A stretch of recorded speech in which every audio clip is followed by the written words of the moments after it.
Okay, so we have an interesting lock here today.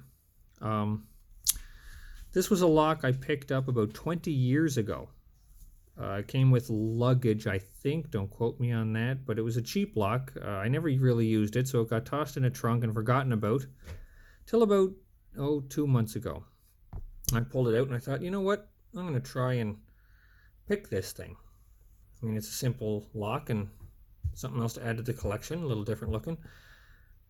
Well, I started running into trouble immediately. So the first thing that I came into trouble with was torquing. Clockwise or counterclockwise, I was getting absolutely no play out of this lock. None. And I thought, well, that's weird. But I tried anyway. I went in, I felt the pins. I mean, each and every pin moved freely. I said, okay, well, that's fine. So what am I missing? I then looked at the potential of bypassing this lock. So I tried first using this to feel into the back, and there was nothing. I couldn't feel any springs or anything to that effect. So I thought, okay, well, that's not it.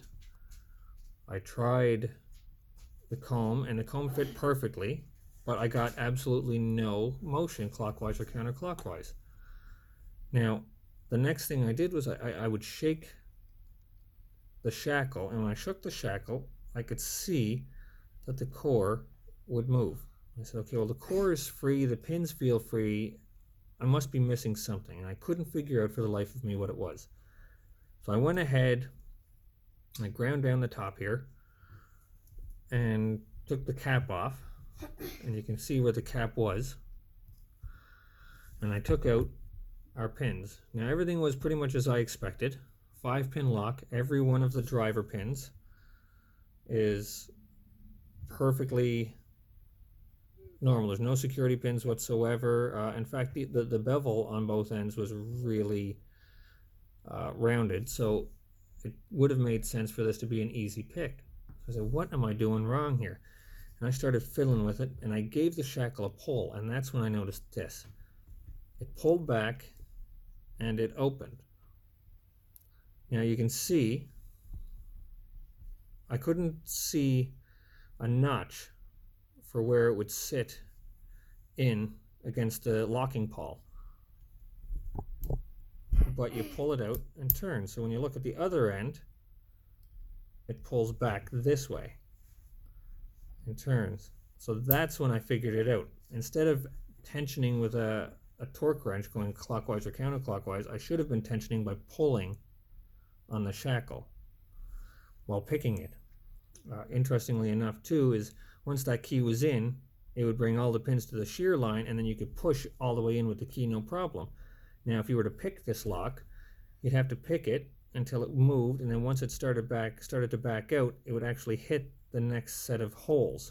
If you could see down there, and I've looked down there, it'll hit the next set of pinholes and drop the pins again, and then you'd have to pick it again to open it all the way and turn it. So that would have been a pretty fun little lock had I been able to figure that out without destroying it. I think what I'll end up doing is just putting the pins back in, springs in. Nice long springs on it. I mean, look at the length of these things. They're quite long. But it'll be fun to try and put that back together. Seal up the top, shouldn't be terribly difficult to do, and have a fun little lock to pick. I just wanted to put this out there for anybody else coming across something like this. Is the idea that I had to tension it in a completely different direction was something a little foreign to me. So, food for thought, and good luck, and happy picking. Keep it legal.